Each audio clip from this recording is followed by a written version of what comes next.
This episode is brought to you by State Farm. Having insurance isn't the same as having State Farm. It's like thinking your crush messaged you back, but it's just your roommate asking for rent. You wouldn't settle for a disappointing DM, so don't settle for just any insurance. When it comes to getting the help you need, State Farm is a real deal. Like a good neighbor, State Farm is there. They say you should learn something new every day. Like how you should only drink Jägermeister at 0 degrees Fahrenheit, ice cold. Like those frozen cavemen they find, which makes you wonder, what would a caveman think of Jägermeister? Well, if you served it warm, he'd probably throw it in your face, say, "Unga boonga," and storm off. And nobody wants that. So drink it cold or not at all. Jägermeister. Damn, that's cold. Drink responsibly. Jägermeister liqueur, 35% alcohol by volume, imported by Mast Jägermeister, U.S., White Plains, New York.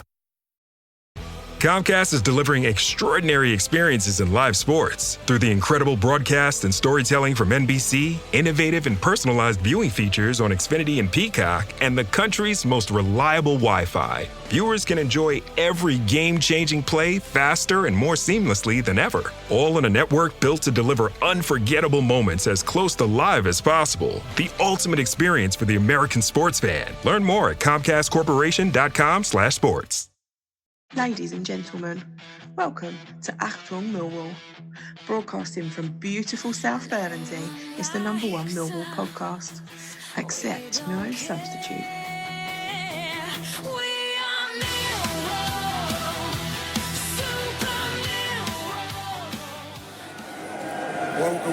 Welcome, dear listeners. Welcome to a beautifully sunny, dropping sunshine, King Power Stadium in Leicester. We're here, of course, for the visit of the Lions to Leicester City tonight. A travelling horde of 3,200 plus Lions fans have made the journey up the M1. It's a beautiful evening, sun-drenched, you might say, but the sun is dropping behind the far side. Stadium lights are on. We are awaiting the entry of the two teams. Welcome to Achtung Millwall, dear listeners. My name is Nick Hart. You're listening to the #1 Millwall podcast, Achtung Millwall. Team news, unchanged apart from one unfortunate change. Ryan Leonard comes in for an injured Caleb Taylor, shuffling Tristan Kramer into the centre, so it's going to be Patterson in goal. Ryan Leonard, Jake Cooper, Tristan Kramer, Zach Sturge in front of them, Derek Mazusaku, Casper Delors, the attacking three, Femi Aziz, Camille Negri, Tierno Ballo, and up front, Josh Coburn, dear listeners. On the bench tonight, the return of Smallbone. As we gain one, we lose another. There we are, it's a huge game. The hot news at the moment is that West Bromwich Albion have been docked 2 points, which will hopefully give them extra motivation to take on Ipswich Town tomorrow, but all that will come to naught if we don't beat Leicester City here tonight. Apparently there is a boycott of the stadium by Leicester fans. It's sparse in their 3 sections. We're in like a corner section here, listeners. Beautiful ground, my first time here at the King Power Stadium. I've never been here before. Don't know why, just haven't made it up here. It's a beautiful stadium in the modern style, but their 3 sections, so to speak, are very sparse. So whether the boycott is bit, I don't know. They are relegated, of course. One fact for you before we begin proceedings: Gary Rowett managing them. Alex Neil apparently has never beaten a Gary Rowett side, so let's hope that changes tonight, dear listeners. What a huge situation we find ourselves in. 2 games to go, equal points with Ipswich Town. We need them to drop points though, listeners, for that automatic spot. If we can achieve that, it will be beyond historic as a season for me, dear listeners. As it is, playoff football's the minimum we're going to get, and that in itself is an achievement. I was saying to the boys around me, some season where playoff football is seen as a bit of a drop down. But there it is. That's human nature, isn't it? We're waiting for the 2 teams to come onto the pitch. There was a very forlorn message on the main scoreboard here asking people to wave their celebratory flags, which they'll find underneath their seats. I think they must do it before every game, but I can't see them many celebratory flags in the Leicester sections tonight, dear listeners. Oh, one. There's one. I can see one. Here come the 2 sides lines tonight in that all-cream ensemble. Leicester City will be in their familiar all-royal blue, of course.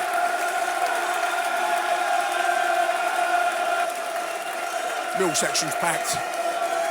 Absolutely rammed, listeners.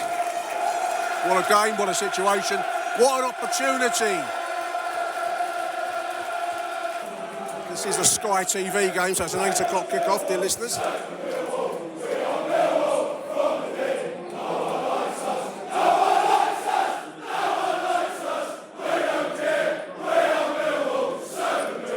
Shame on you as a message down the Leicester end on King Power management, I suppose. I was looking at their honours board outside. They've got huge, great awnings up. It's a long way down, listeners, from the Premier League title, European football, 2015, 16, 17. Won the Championship, of course, as recently as 23, 24. An FA Cup, I think I saw up there recently. So it's a long way down to Leyton Orient and Bromley next season, isn't it? So there's a lot of ill feeling, toxic feeling around Leicester City at the moment. Not so at the Den, though. We're very, very fortunate to have the ownership we do. The Berylson family, this could be the crowning glory of the involvement of the Berylson family this season, dear listeners. I really hope so. What a tribute to John Berylson and now his son Jimmy Berylson, if that comes to pass.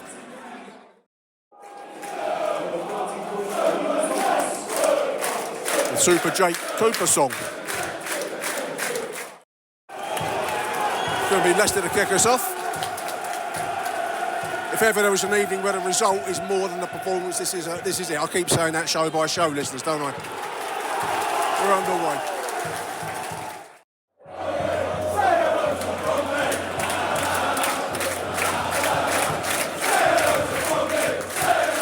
Say hello to Bromley. Champions League football within the last 10 years. It's incredible, isn't it? What a story. Well done, Bromley, incidentally, listeners. This promotion is some huge achievement for a club. Ball through the middle. This is Josh Coburn. Oh, as he lined to shoot, he took a knock there, listeners. It's gone down, stayed down. Coburn went down heavy there, listeners. We could do without an injury to him. He's still on the floor. Just the referee coming over to assess. He needs treatment. Apparently the referee's steroid man, listeners. Let's hope he's all right. It will be a massive blow to lose him, especially on top of the injuries he's had this season. He's gingerly walking off to the side of the pitch with the trainers. A loose play in midfield. Millwall will just look a little bit nervy. 7.5 minutes into the game. I think this knock to Coburn is affecting the side. He's a huge part of what we've achieved this season, despite his injury. And he's clearly not moving very easily out there at the moment, listeners. He's gone down again. Big situation for Ivanovic. He's on the side, ready to come in when the ball goes out of play. It's Leicester pressing down our left side at the moment. Ball into the left, deflected. It was out on target, and Patterson had to go down sharply to collect it. He did get it. Coburn gone down, so this is going to be the substitution now. In comes Ivanovic. We'll be gutted, listeners. Zach stirs to take, 11 minutes in. Takes it short. Negley. Lovely cross into the middle. There's a ball back. Oh, shot on target from Denor there. That was a headed back from Kramer. Denor had a moment there, listeners. It's gone for a left side corner. Aziz then, left side corner, listeners. He's fired it in low. That's a poor corner. It falls to Derek, who spreads it. Oh, over. It was offside. Nearly a masterful ball, but for the offside part, listeners. What they say in the Spinal Tap, the thin line between clever and stupid. Incidentally, dear listeners, I want to say well done, huge well done to the club for pursuing Kensington and Chelsea Council for the appalling educational, inverted commas, educational leaflet supposed to be fighting racism that had an image on behalf of Paul Canaville, the old Chelsea player, depicting a Ku Klux Klan member with a Millwall badge on. Education, inverted commas. The club have pursued it, they've won an apology, and I really hope we sue the arses off of Royal Borough of Kensington and Chelsea for that appalling slur on all of us. So well done Millwall FC for that.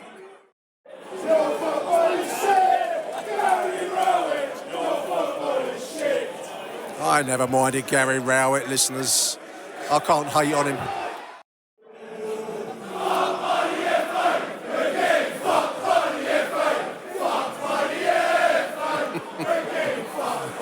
Paranoia. I should put some reverb on this track, and when I say paranoia, oi, oi, oi, oi, but I won't. It's not my style, listeners, not my style.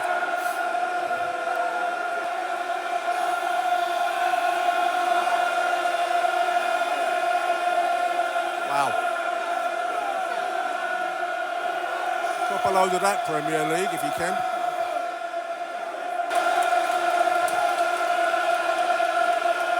Well, the evening is now falling away completely and the floodlights have taken over the arena. The Mill support, you can hear it. It's immense, dear listeners. Ball breaks down, Negley finds Aziz. Can't beat his man, it falls to Ryan Leonard. Shot, oh, into the side netting. Goal kick. First shot of the game, Ryan Leonard fires it, it's into the side netting.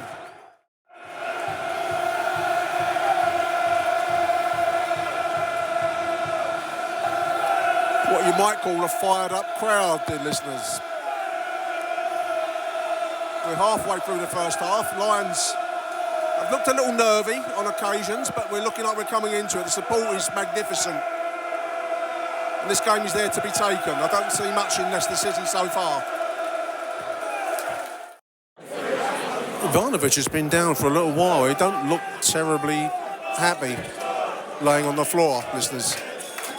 He's walking away now. Let's hope he's okay. Can't afford our complete strike force to go down injured, listeners. We're into the Zach Lovelaces after this, aren't we? Well, I don't think he's on the bench tonight. Ball in the middle. It's going to go for a right side corner. Denor was in attendance, but I think he took the percentage view that the corner was the option there. In comes Ivanovic. Return from that bop on the nose. We're on 31.5 minutes.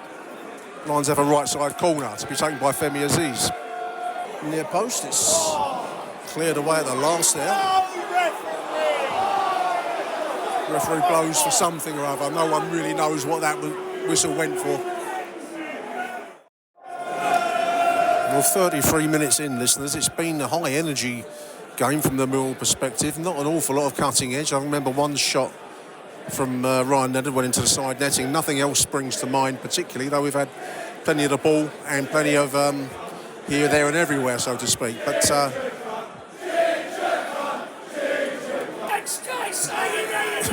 don't know who this is, listeners.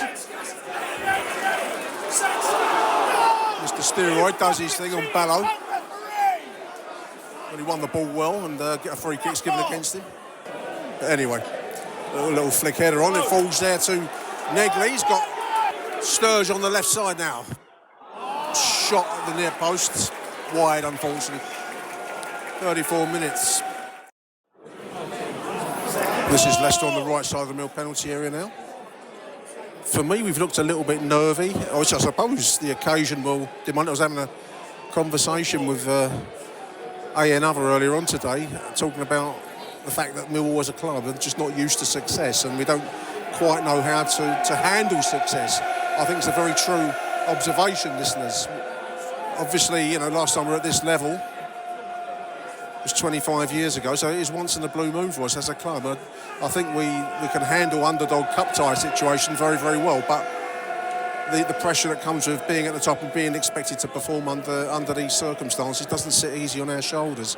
38 minutes, this is Leicester on the right side. That's going to go for a goal kick. You can only get used to success by being successful. It's a round circle, isn't it, listeners?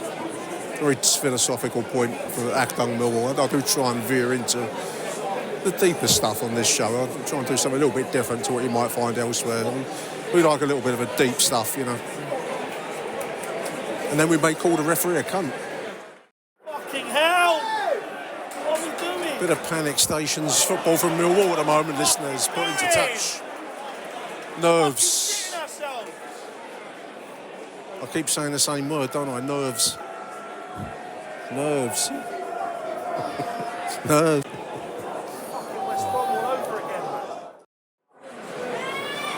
This is Leicester as we tick towards the last few seconds of the first half. He cuts inside. There's a shot blocked high into the air. Hoofed up into the night sky of Leicester by Jake Cooper, dear listeners. There's half-time, dear listeners. 0-0 at the half. We've got to be looking for better than that in the second half. Achtung, Millwall. Well, here come the two sides, listeners. Half-time, Millwall will be attacking away from us in the second half. Just waiting for the entry of the Leicester City side. I hope we're going to approach the second half with a slightly more calm frame of mind. We've looked a little bit nervous and a bit frenetic without any great end point in that first half.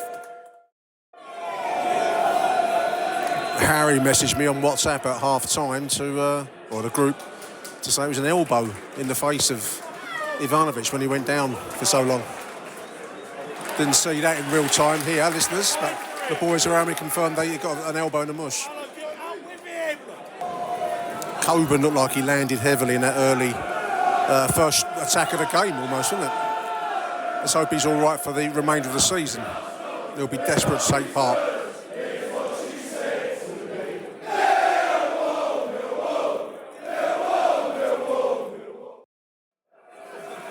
Stadium now is entirely dark, entirely floodlit. I never went to Filbert Street back in the olden days, listeners. And this is my first trip to King Power. I must have avoided Leicester somehow.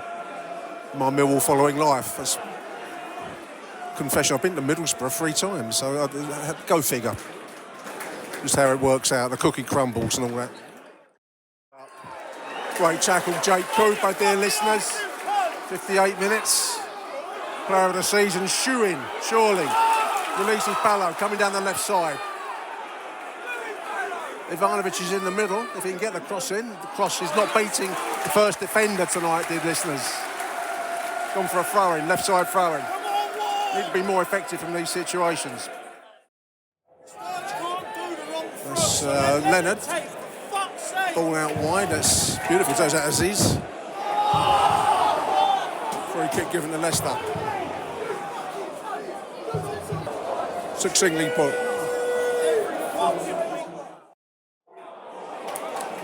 Ball falls to Denor. Millwall with a chance to break. Can Negley take and turn? He can, listeners. He spreads it. He's got Aziz on the right flank. 64 minutes. He checks. Gets a decent cross in. It's to nobody, unfortunately. No aerial threat there.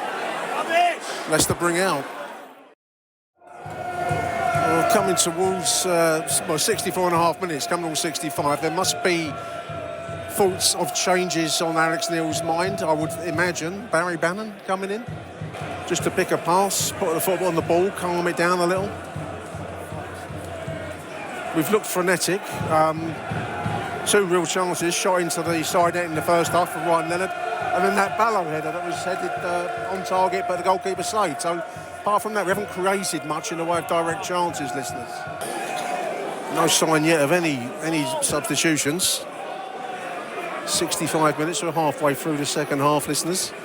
0-0 isn't really going to be good enough for us. It's win or bust really for Millwall if we're going to go for the second spot. But it's, as I keep saying, some season where we're settling for the playoffs, isn't it? It's laid off by Denor to Ballo. This is now Derek. Denor. On the right is Leonard. He's got Aziz with him, but he's going to come backwards to Kramer. He finds Femi inside his Casper Denor. Right side cross into the middle, across face of goal. Just escaped Derek at the far post there. We do get the ball back though. This is Negley, left side. Oh, his imagination ran away with him there, as the song says, listeners. Nicely won by Derek midfield. This is Denor. He's got Ballo overlapping on the left side. What can he do? Ball into the middle. There's Ivanovic, gets checked, surely. Nothing given. Shot is deflected over for a left side corner. He fell over there. I don't know if he was checked or I can't see enough from this distance, listeners. Ivanovic had the ball and went over. Stumbled almost. Whether that was a foul or not, you'll have to tell me on the TV screens. This is tense stuff, listeners. I'm not really cut out for this tenseness in my later life. Strongly think they're taking up a more gentle sport, bowls or badminton or something, watching it, you know. This is going to be a substitution. Ballow's coming out. Macaulay Langstaff to come in.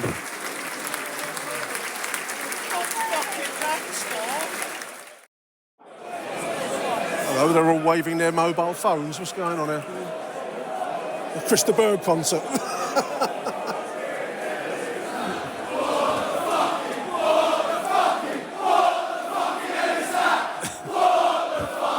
You would never get a mobile phone waving going at the Den, listeners, no matter what the circumstances. Loose ball. This is gets away from Denor. This is Aziz finds Denor. Spreads it leftwards. This is Negley on the left side. Ball into the middle. Oh, across goal. Just wanted a touch there. 73 minutes. The waving of the mobile phones reminds you of what you get at concerts during the slow and meaningful numbers. You know, Angels by Robbie Williams, perhaps. One by U2, something like that. All waving mobile. It was a very sparse show of it. General air of protest and unsatisfaction with the ownership here, of course. Can't blame them.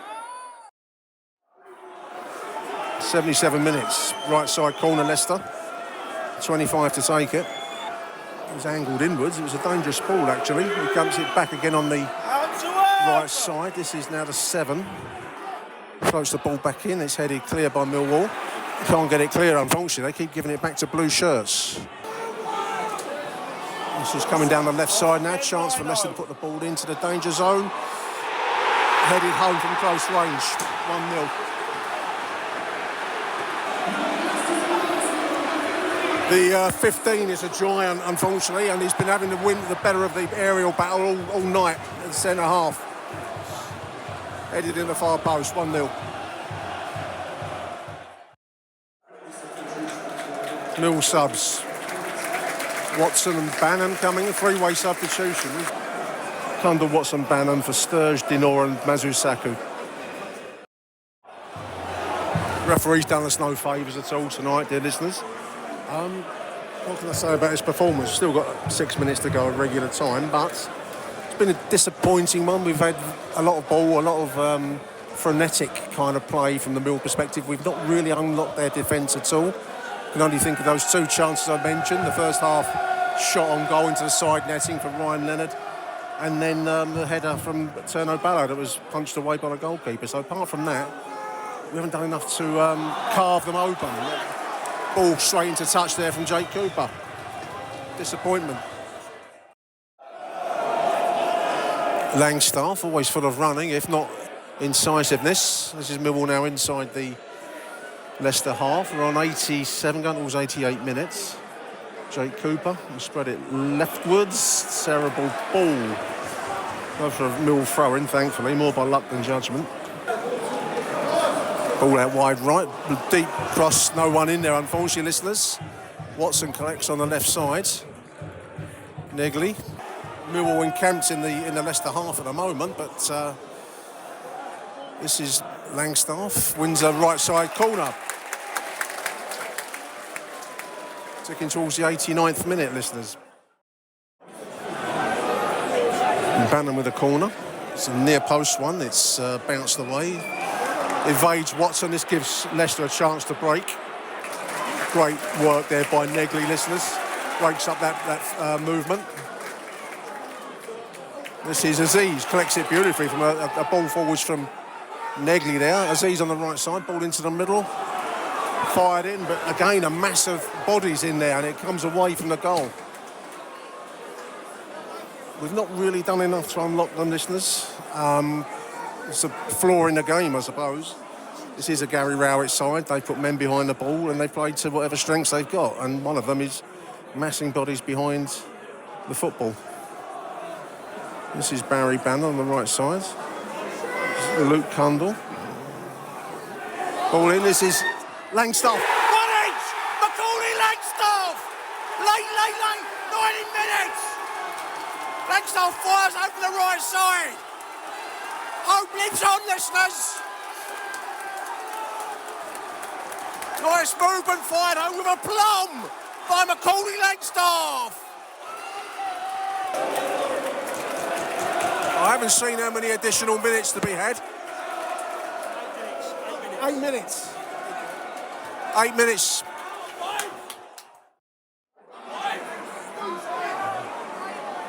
Ball into the middle. Oh, there's Aziz's close range header. Taken by the goalkeeper easily enough though. Campbell crossing the halfway line, central. Spreads it wide right. This is Aziz, little back heel. This is Leonard. Deflected onto the roof of the net. Bloody hell. Leonard into the right side. It took a wicked deflection. It looped over onto the roof of the net. Must have come off a Leicester boot. It's the right side corner. Old school chant there for you listeners, all you kids. Takes me back to Coldblow Lane. Well, the stadium is empty now of Leicester City fans. We've still got a minute and a half to play. 1-1's not going to be good enough, in my opinion, listeners. We'll see what we get tomorrow with Ipswich versus West Brom, of course. But as I've said a few times, you know, it's a pretty good season where we're settling for the playoffs. I think that's the way I'm looking at it. Obviously, to come close to second jaundices your view somewhat, but this is Negley. Body's in front of him. He checks. This is Kundal now running into the centre circle. He spreads it wide right. We're into the last minute of added time. Deep ball. No one there. No one there. But it's been, you know, the players have put everything into this performance tonight. The goal for Leicester obviously was the fly in the ointment. They're coming forwards here. This should be taken by... Patterson was coming for that, but it's taken away from him at the last by Jake Cooper. Almost panicked there. Last chance saloon now, Leicester. This is Negley. Campbell. Can't find Langstaff. Overstretched it. I think that's it. A super effort from Millwall overall. We haven't had the luck of the draw from the referee, but we haven't carved out enough clear-cut chances to prevail tonight, dear listeners. But for me, it's a huge season. We've still got playoff football to come if you want more drama. So it could be a hell of a lot worse. This is Leicester on the shot on target. It's taken by Patterson.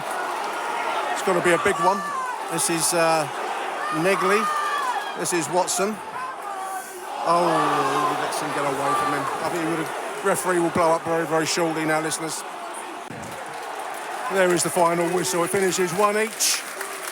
That's not enough, really. We'll see what we get tomorrow with Ipswich versus West Bromwich Albion, but that was a huge effort by Millwall. I think the crowd applauding their efforts. The goal from Leicester was the gut punch, but we didn't really do enough to carve them open overall. So I think a draw is overall the fair result. Hard as it is to say. Stay tuned, dear listeners. AI is moving fast across the enterprise.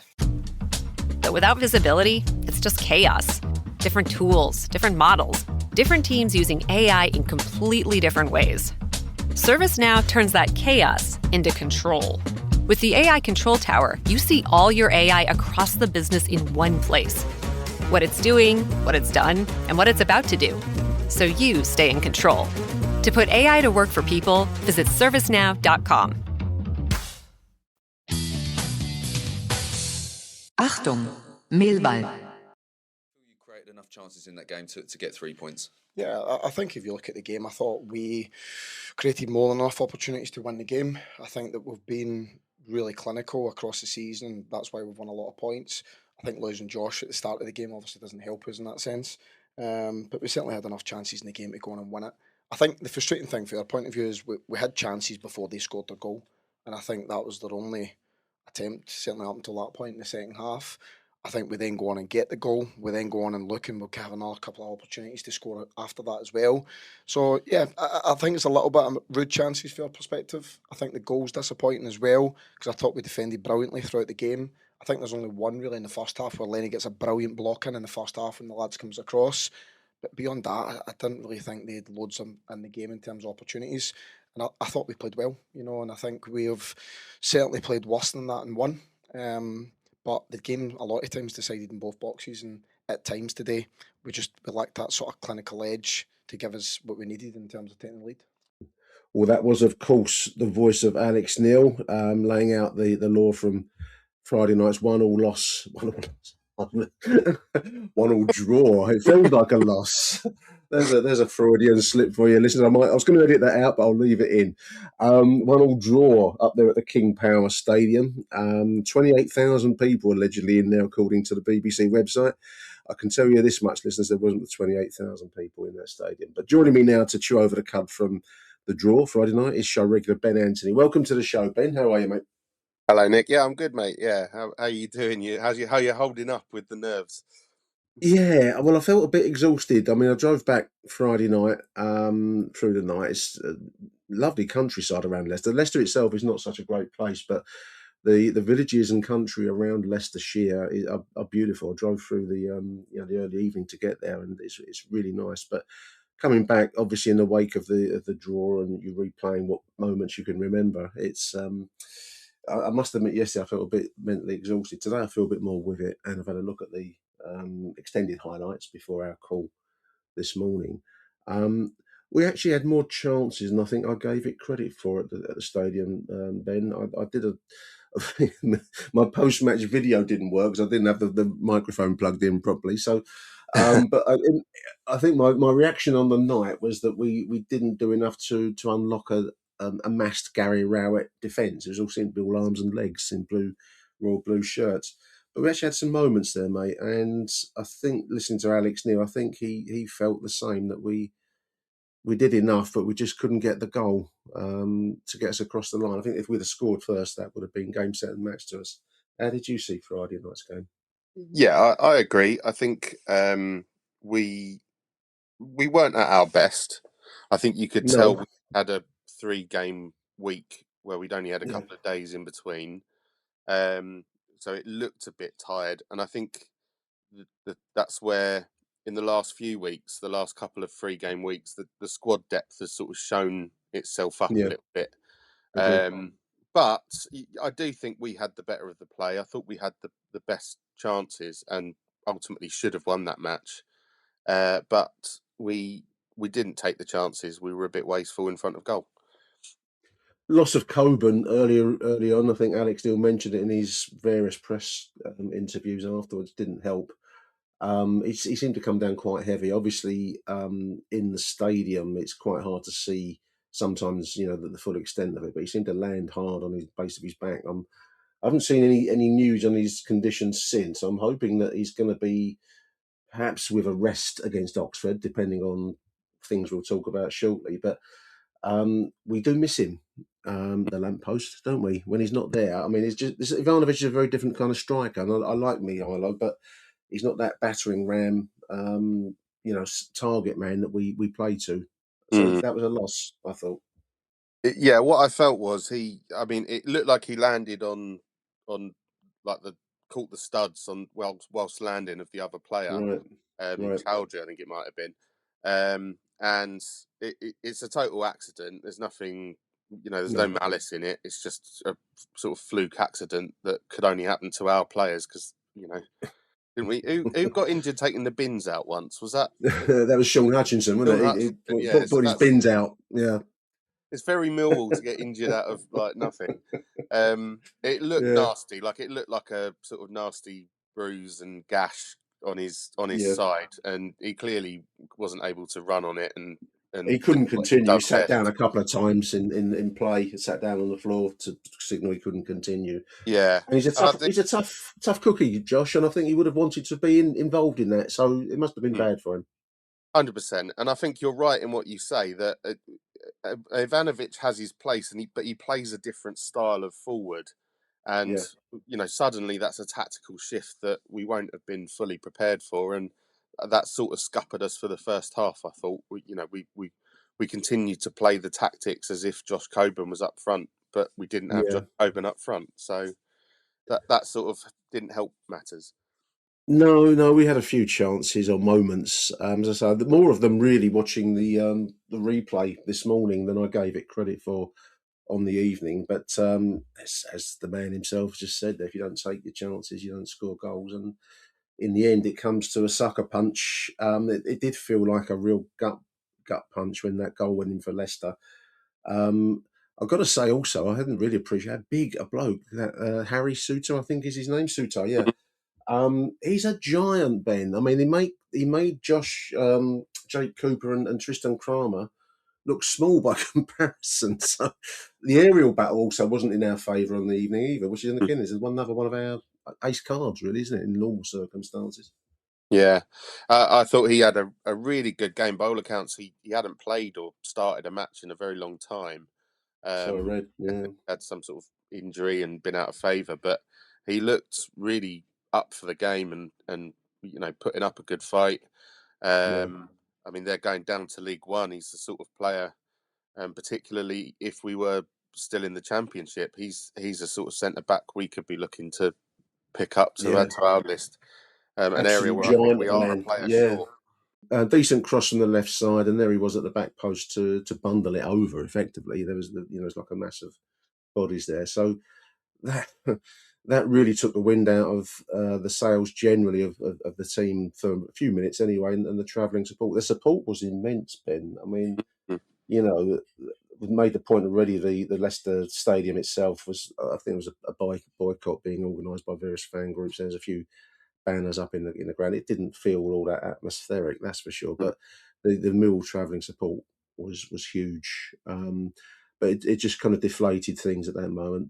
We did really well by I wouldn't say forgotten man. He plays quite a bit for a forgotten man, Macaulay Langstaff. But I was reminded that he was signed originally from Notts County as a goal scorer, and we just got a flash of his goal scoring instincts for that equaliser on 90 minutes. It was a really well worked move and a really nice finish by Macaulay, put away well, and that reignited the flame of hope for the remaining 8 minutes of added time.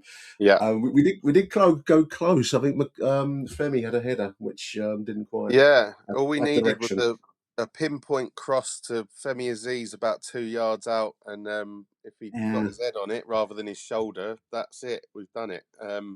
Heading's not his strongest card, I don't think, is it? He's a ball playing genius, but not enough. Probably not enough. In all truth, Ben, 1-1 draw. It finished after a huge effort. I mean, I've listened to Alex Neil, and I want to stress to everyone listening who didn't see the game that the players really did leave everything out on the pitch. They were, one or two sprawled on the floor as though we'd been defeated or we're totally out of the race for Premier League football. We're not.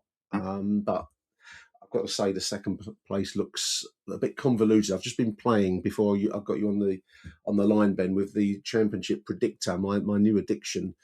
I've produced a couple of outlandish situations which involve Southampton beating Ipswich on Tuesday night and then Ipswich dropping points to QPR. If we win, we go up in second place in that outcome. But how likely is that, do you think, Ben Anthony?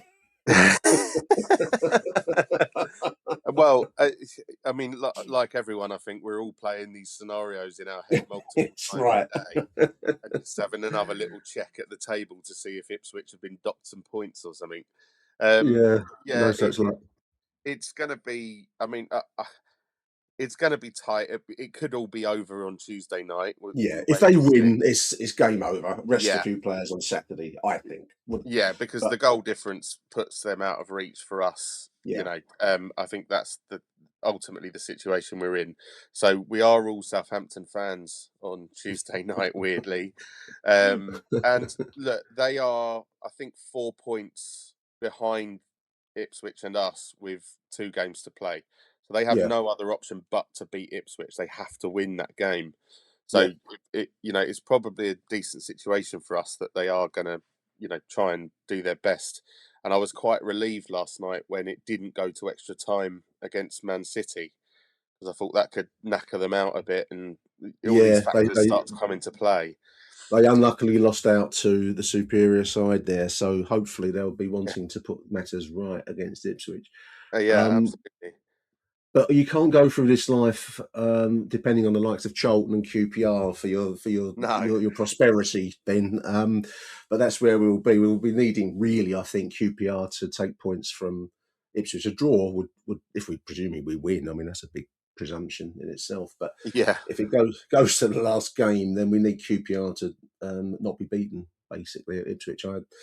I think that's the remotest possibility of the lot. I can see a scenario where Southampton win. They're a decent side.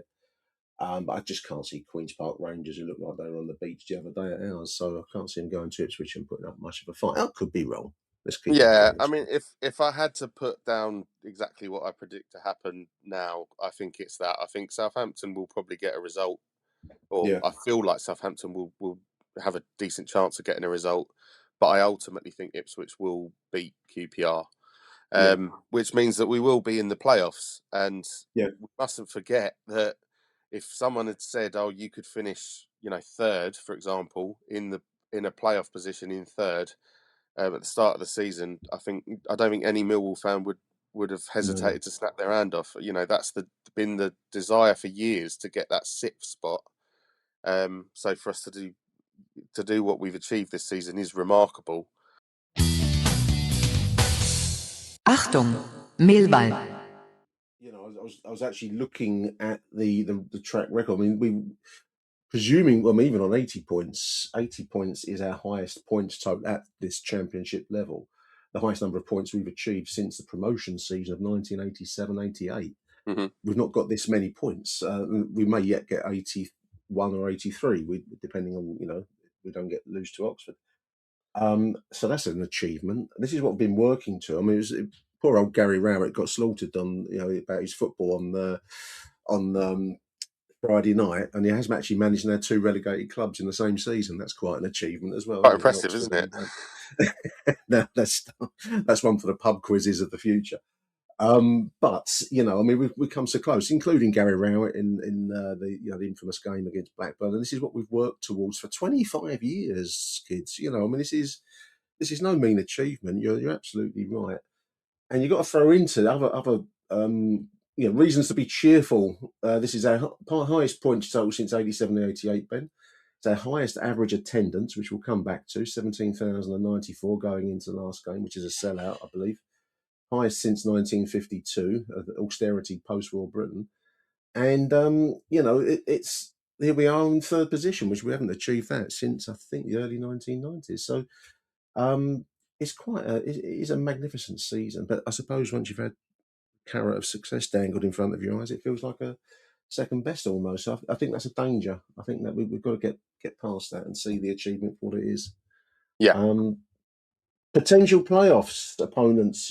Take your pick, really, Hull, Derby, or Wrexham. I mean, none of those fill me with fear, Ben. I mean, I might be overconfident, but each of those look highly beatable in a two-legged playoff scenario. So probably if I was going to choose, I might fancy Derby or I might fancy Hull. I don't know about Wrexham.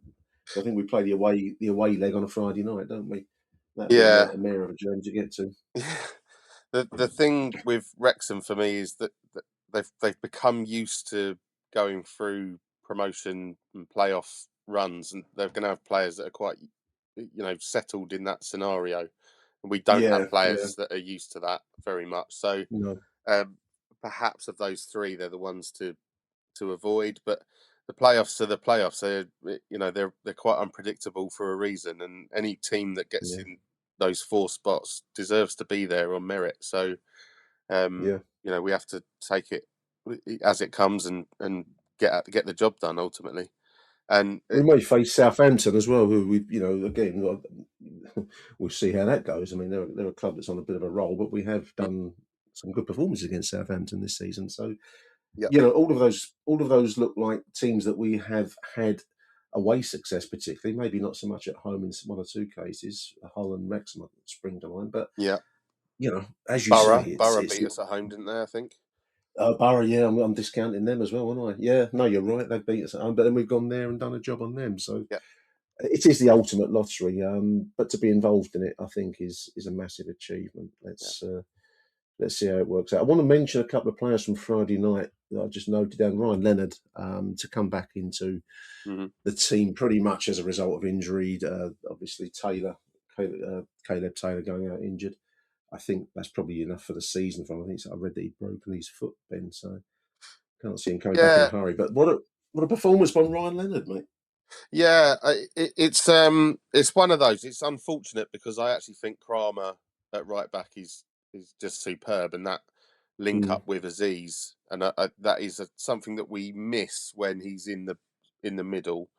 But we'll have to wait and see. Alex Neil, his comments were a bit sort of what's the word? Shielded. He didn't say very much about Taylor other than it was a foot issue.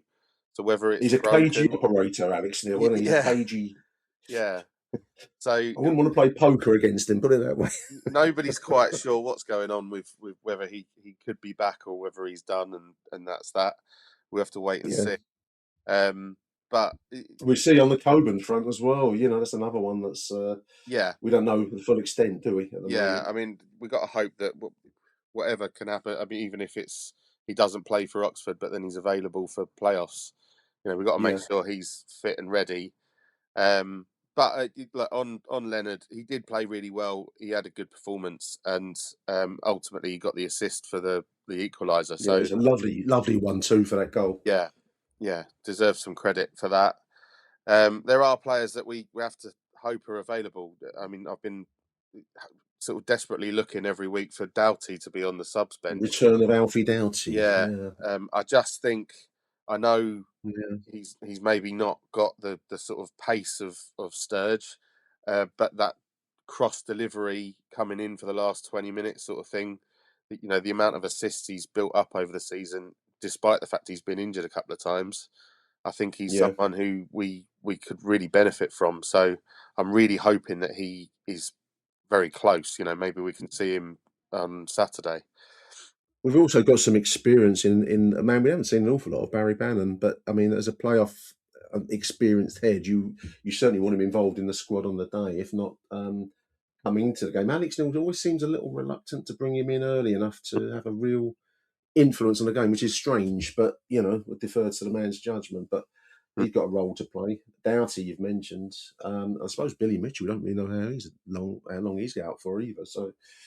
You know, as well as Derek has done, I think the midfield duo of Mitchell and Dinor is probably the one that you would choose going into these kinds of crunch situations. Do you agree? Yeah, I absolutely agree. I think Mazu Sakho's been excellent since he's come in. I've got a lot of respect for him, but he's young and inexperienced. I think he'll benefit from seeing Mitchell and Dinor play together. We've got some good options in midfield, particularly if Mitchell's back. Perhaps my issue's the left. I don't feel like, I know he hasn't had a huge amount of opportunities, but I just don't feel like Watson's delivered. Where we've got him in January to deliver. I think we hope for more from him. Yeah, and I don't want to slaughter the guy because, like I say, he's not had a huge amount of game time, but it just felt like when Ballo came off, it felt like the left sort of settled down a little bit, and I think their defence was probably quite relieved because I thought Ballo was excellent. He's really shown a lot for me, Tierno Ballo. He had a header on target in the second half, I think it was. It was far end from where we were. And I thought, well, you know, fair play to the boy. You know, he's getting himself into danger positions and he's done some defensive work as well. So, you know, take my hat off to him. He's really come a lot. I'd like to see him retained. I think he's on a loan, isn't he, this season? So, I think there is summer comes. I think there is an option to buy in that loan, from what I remember. Is there? I've seen enough to want to see more of him next season, wherever we finish. You know, I like the look of the boy. So, you know, and as you say, when he went off, I think we did lack a little bit of pizzazz down the left side. Watson's an enigma. I think that clearly Alex Neil knows him from his Sunderland times. Doesn't really seem to have shown it enough. But there's still time, Tommy, if you're listening, mate. Some big situations coming, so still time to turn it on. And if his final kick of a football this season is similar to his final kick of a football last season, wouldn't that be great? Go into the history books, and we'll all love him forever. Wouldn't that be great? Wouldn't that be great? Just before I let you go, Ben, I wanted to. I mean, I've had a couple of messages from people trying desperately to get a ticket for the Oxford game, which is sold out. I find this quite a strange aspect of modern football, and all clubs do this. I'm not knocking Millwall here because it's a business and all of that, but we are partners with a company called P1 Travel. And I had a quick look, P1 Travel. I had a quick look on their website, so you can get tickets for the Mill versus Oxford game officially because they're partners. £169 to sit in the cold blow lower, and it's clearly designed for the travelling market, US market primarily, get deals on tickets and hotels in town. 170, I think it was 170 something quid this morning when I looked at the screenshot I took the other day, 169. I'm not knocking the clubs that do it because it's Premier League norm, isn't it? This is how you get tickets often for people on these ground hopping trips, and the magazine I get when Saturday comes includes a regular advert for their trips to Uruguay, Argentina, and all of the hotbeds of football. But it doesn't sit right somehow, and yet I can't argue the business sense of it, Ben. But I don't know. Maybe I'm being naive, but that's modern football. But it just feels a bit distasteful somehow. How do you see these sites? 160, 170 quid. I'm just sort of doing the maths in my head. I think it's about 40% of my season ticket in the cold blow lower. So it's a lot of money for one game. I've seen online sort of comments about it being disappointing that there wasn't a sort of run of tickets available for members only. And I think the membership scheme. I think that's the mistake ultimately. Like you say, the club have got to make their revenue the way the club make their revenue. But if they put it out for, even if it was just for 3 days or something, for members only first, that would solve a lot of angst, wouldn't it? I mean, if you miss it, it's going to be a sellout because of the success. Success breeds these situations. But I must say, and I agree with you, the membership has to be worth something. And if it's not, then what's the point? It's going to only be worth it if, I know you get discounts on this, that, and the other at the club shop and so on. But these are the situations where you really want it to count. And I mean, I'm just looking at the screenshot, Mill versus Oxford, £169.20 for one person, that is, listeners. As much as I love the club, I don't think I'd be paying that much to go and sit in the cold blow lower. I wouldn't pay it. No, I wouldn't pay it. I wouldn't pay it at all, actually. I sometimes ask myself, I mean, you see tickets for shows, gigs, there's no band I would pay, £150 plus to go and see. There's no performance for me worth that. And it's certainly, football, when you can see it on telly, not the same. I get it, but I wouldn't pay that kind of, and I wouldn't pay it on a matter of principle, let alone. Where I sit, Nick, there's a bit of the sort of piping above or something that leaks every now and again. So you sat there and you got bloody. There's a bird shit on your head. By any chance, there, Ben? I mean, it is water, but you do worry when it happens that it's something else. It's pigeon wee, Pat. They wee. This is a biological question for all the listeners. Or does it come out and they're Tom Tit, as my old nan used to call it? I don't know. Who knows? So but paying 160 quid for the pleasure of that isn't ideal for me. It would seem like a rough deal, I've got to say.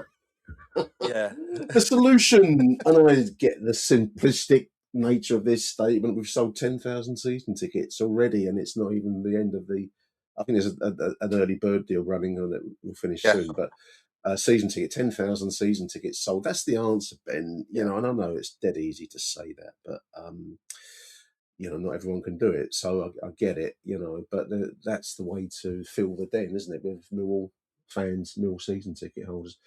I do wonder, there's this, just to finish us off, there's been the talk of amending the away end to have it. I thought it was going to be 50-50. It's going to be apparently the club's looking at 1/3 for Millwall fans, 2/3 for the travelling away support. You have to give them a set percentage of the stadium capacity.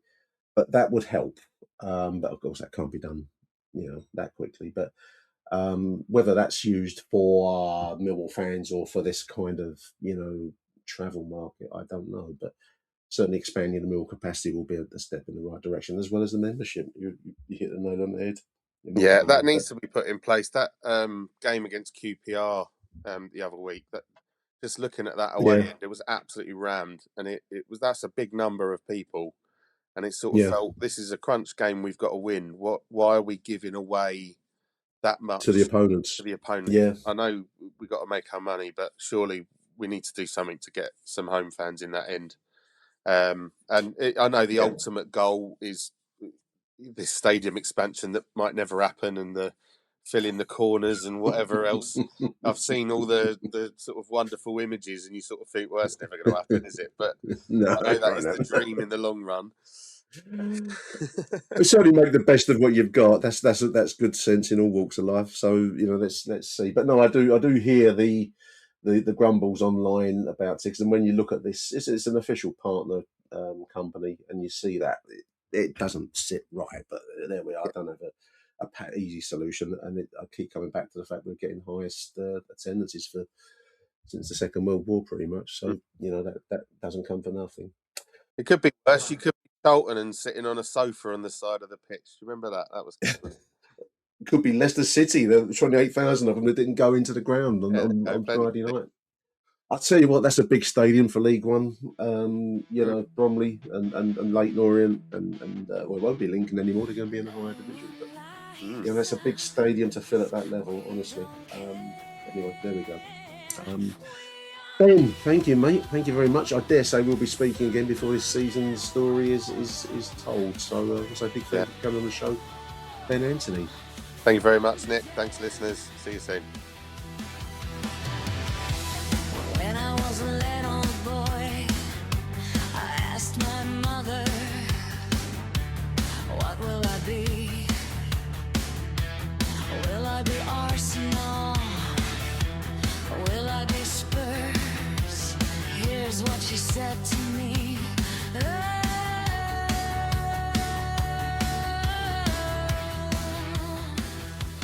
Who do you want to watch?